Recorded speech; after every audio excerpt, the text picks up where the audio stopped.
Hi, Kim. Bumati ka, Kim? Good afternoon! Binabati ko po lahat ng mga taga-Carmona, Cavite dyan. Yung lolo ko, birthday po nung January 6. Lolo, I love you. Pagaling ka lang. Nod ka lang sa bahay. Yung mami ko, Mami Jack, nod ka lang dyan. Yung kapatid ko, MJ, artista na si ate! Woo! Okay. Anong ginagawa ni Kim? Will, graduate na po ako ng tourism nung 2017 pa po. Okay. Tapos nagtrabaho na po ako sa BPO company pero nag-resign din po ako after 17 months. Ngayon po walang trabaho naghahanap. Okay, but how young are you? 22, Will! 22, bata pa, nakagraduate. Ano trabaho ang tatay mo? Dati po siyang OFW po. Ang nanay? Hiwalay po. Ay, sorry. Asan ang nanay mo? Nasa Bacolod, Will. Batiin mo si mami mo. Hi, May. Hi. Bakit? Hindi mo.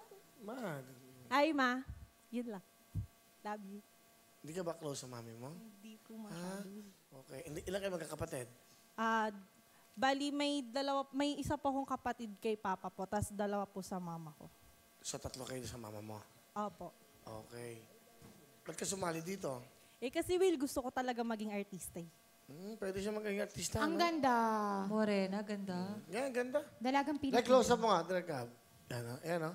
Pang beauty queen din to, eh. Ganda. Charming. Okay, sino kasama mo? Pakilala mo. Papakilala ko po yung napakagwapo kong tatay, si Tatay Med, at ang